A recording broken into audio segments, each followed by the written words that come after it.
Ang isa ka doktor nagakinahanglan sa suporta o supplement para sa findings niya sa isa ka pasyente. Amo na nga mayara kita sang imaging science pareho sang X-ray, CT scan, MRI kag ultrasound. Pinaagi sa sini nga mga imaging makita kung ano ang sasunod sang lawas o kung organ sang tawo. May laboratory man kung sa diin ginahimo ang mga test para mahibaluan sang doktor pinaagi sa aton nga mga dugo o kung higko sang tawo kung may ginabatsyag ang iyang lawas. Pinalamang ini sa mga examples sa ginatawag nga ancillary.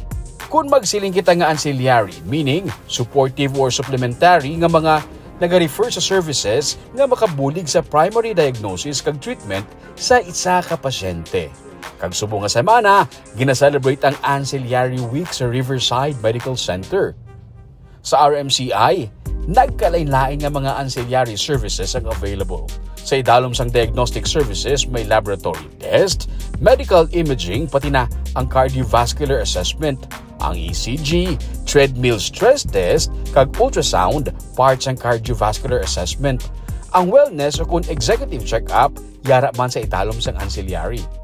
May yara man sang therapeutic services. Ang ini naman nga mga services nagabulig sa pag-treat sang certain conditions. Parehos na lamang sang physical therapy, pain management, kag occupational therapy.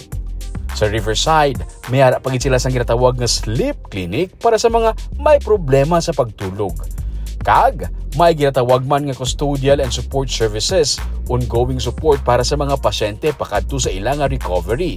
May home healthcare, kag rehabilitation services. Kaya ang Riverside, parayon nga nagapangita sa pamaagi para ma-expand kag mag-improve pagid sa madasig man nga pagbago sang panahon para mas madamo pagid ang malabot sa dekalidad nila nga serbisyo.